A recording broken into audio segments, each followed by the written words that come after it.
Teología propia, clase 1, parte 4. Los invito a pensar ahora qué relación puede tener la teología, nuestro pensamiento y conocimiento acerca de Dios, con las ciencias y con la filosofía, con las ciencias naturales y con las ciencias sociales. Bueno, eh, por toda una serie de razones, a través de la historia de la Iglesia, existido siempre una relación muy cercana entre la teología y la filosofía. Hasta tal punto, en algunos casos es así, que en algunas tradiciones cristianas se exige que los que estudian en algún seminario teológico tengan como requisito previo hacer cursos de filosofía. Y esa relación tradicional entre las dos disciplinas, la teología y la filosofía, se debe a varias razones. En primer lugar, que el tema de estudio de ambas parece ser similar. Tanto la teología como algunas escuelas filosóficas tratan acerca del sentido de la vida, de los valores éticos, de las realidades últimas, etc. En segundo lugar, ambas disciplinas parecen ser disciplinas relativamente abstractas. En tercer lugar, la filosofía parece ser una introducción ideal a la teología. Por otro lado, hay razones para pensar que la filosofía puede llevar a la teología por caminos equivocados y que, por tanto, es mejor separar las dos disciplinas. Nosotros podríamos distinguir tres posiciones en cuanto a la relación que hay de la teología con la filosofía. Por un lado, la oposición entre ambas disciplinas. Hubo muchos en la antigüedad, igual que hoy, que pensaban que lo único que la filosofía le podía aportar a la vida de la Iglesia era el error. Por ejemplo, el caso típico es el de Tertuliano, en el siglo II, siglo III. Y él estaba muy preocupado por cómo la teología de los gnósticos, la teología de Marción, estaba permeada, estaba influida hasta el extremo por la filosofía de los griegos. Por otro lado está la coincidencia, la posición de coincidencia entre ambas disciplinas, teología y filosofía. Continuamente ha habido teólogos que han insistido en que, puesto que la verdad es una, la filosofía y la teología, a fin de cuentas, dicen lo mismo o prácticamente lo mismo. Típicamente, estos teólogos toman la filosofía del momento y tratan de mostrar que coincide con la fe cristiana. Ejemplos de esto podemos dar de Orígenes en el siglo III, que ya mencioné antes, de Juan Escoto en el siglo IX, de Hegel en el siglo XIX, la de Bultmann en el siglo XX. Una asociación sin separación entre teología y filosofía. Y finalmente, una posición intermedia es un escalonamiento entre las dos disciplinas. Esta postura ha sido común entre los teólogos cristianos que se colocan entre los dos extremos.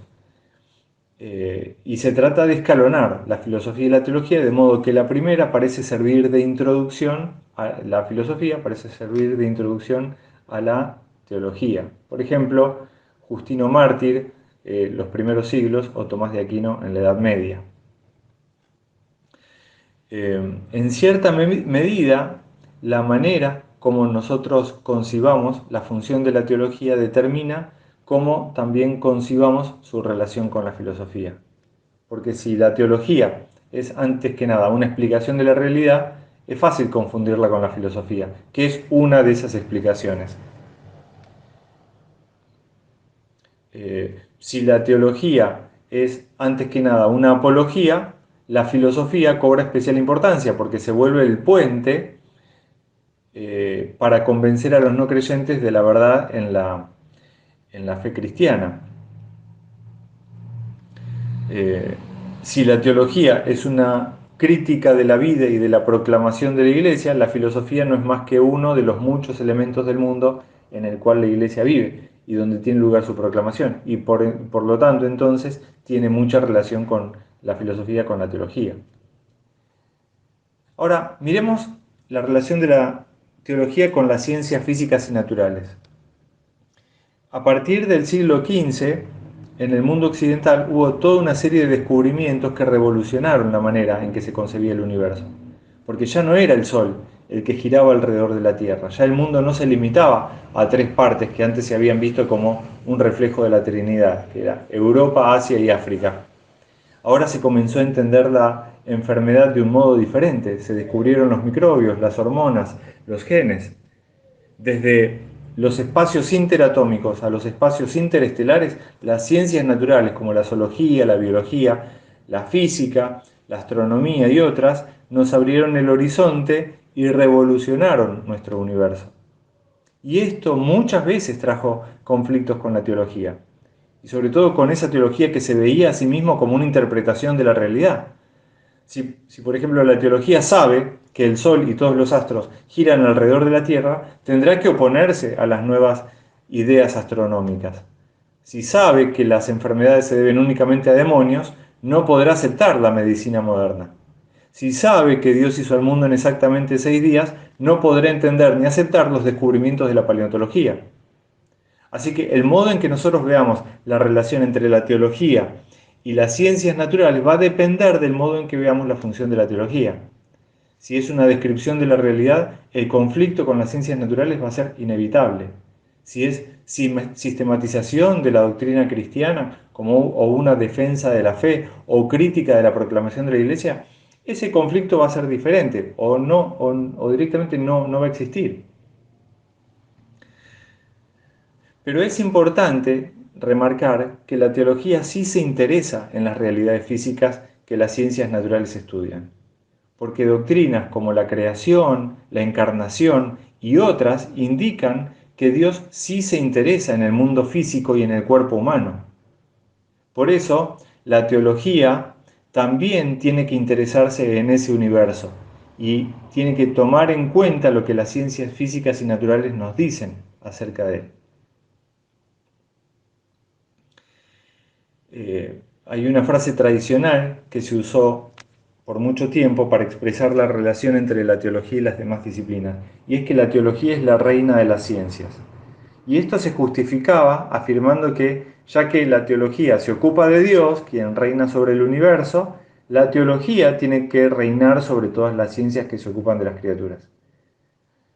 Obviamente que si entendemos así la teología, nos va a llevar a todos los conflictos que mencionamos antes. Pero si nosotros recordamos que Dios reina sobre las criaturas no como un tirano, sino como un Dios de amor y que su reinado se manifiesta sobre todo en la cruz, tenemos que decir que si en efecto la teología tiene algún reinado, lo tendrá sola y únicamente en cuanto se ponga al servicio de todas las demás ciencias. ¿Y qué podemos decir en relación con las ciencias sociales y humanas? Bueno, durante el siglo XIX y muchos también durante el siglo XX se desarrollaron muchas disciplinas que son relativamente nuevas o que al menos no se habían alcanzado antes la categoría de ciencia. Por ejemplo, la antropología, la psicología, la sociología o la economía tienen antecedentes de épocas anteriores, pero cobraron mucho impulso en tiempos más recientes. Así que ahora se nos plantea la pregunta de qué relación tienen entre estas disciplinas y nuestras ideas acerca de Dios, o la teología. Por algún tiempo se pensó que esas disciplinas no se relacionaban con la teología, porque después de todo, la teología, igual que la filosofía, trata acerca de verdades eternas, y las verdades de estas otras disciplinas son en el mejor de los casos pasajeras, circunstanciales. Pero sin embargo, estas disciplinas y sus estudios sí que tienen relación con la teología, al menos por dos razones. Primero, porque a la teología le interesa la realidad humana. Si a la teología le interesase solamente la naturaleza de Dios, posiblemente podría desentenderse de las ciencias sociales. Pero si la teología tiene que ver con la vida y con la proclamación de la Iglesia, y si ésta tiene que llevar a cabo su proclamación en un contexto humano, entonces estas ciencias se vuelven sumamente importantes. Para entender el contexto en el que vive la Iglesia y en el que proclama su mensaje, igual que para entender a la Iglesia misma, las ciencias sociales y humanas son imprescindibles. Pero hay más todavía. Como la Iglesia tiene la tarea de juzgar la proclamación y la vida de la Iglesia a la luz del Evangelio, la teología ha señalado muchas veces que la Iglesia no puede olvidarse de las dimensiones humanas, económicas y sociales del mensaje bíblico. Por ejemplo, en la Biblia se le ordena repetidamente al pueblo de Dios que se ocupe de las personas desamparadas, como las viudas, los huérfanos, los extranjeros y los pobres. Es más, esto no es una cuestión solamente de ética, sino que refleja el carácter mismo de Dios, que se ocupa de los desamparados, por ejemplo, como dice Deuteronomio 11:17, o el Salmo 10:14, o el Salmo 68. Todo, y como hemos visto vez tras vez en la vida de Jesús, conectándose, tocando, entregándose a las personas olvidadas, marginadas, desamparadas al costado del camino. Y lo que todo esto quiere decir es que si la teología tiene que llamar a la Iglesia a la obediencia, tiene que entender todo cuanto le sea posible en cuanto a la realidad humana de la que participa la Iglesia y a la que tiene que responder. Y en segundo lugar, quería decirles que es importante la función de las ciencias sociales humanas para la teología porque las condiciones sociales y humanas afectan a la teología. Hoy una de las consecuencias, de los resultados del desarrollo de todas estas ciencias es que hemos comprendido mucho mejor que nuestra perspectiva, que nuestra condición afectan lo que vemos y cómo lo vemos. Nosotros, gracias a la psicología, ahora sabemos algo de la manera en que las realidades inconscientes y subconscientes afectan el modo en que pensamos y sentimos. La sociología nos dice que también que el modo en el que vemos las cosas depende en mucho de nuestras circunstancias sociales. Así que esto implica que los teólogos ya no pueden hablar como si fuesen espíritus desencarnados, eh, eh, si, como si fuera un mensaje bajado por ángeles, sino que los teólogos tienen que tomar en cuenta sus circunstancias sociales, y las circunstancias de la iglesia y las circunstancias de la humanidad en general en la que ellos viven. Las ciencias sociales y humanas nos ayudan a alcanzar esa comprensión.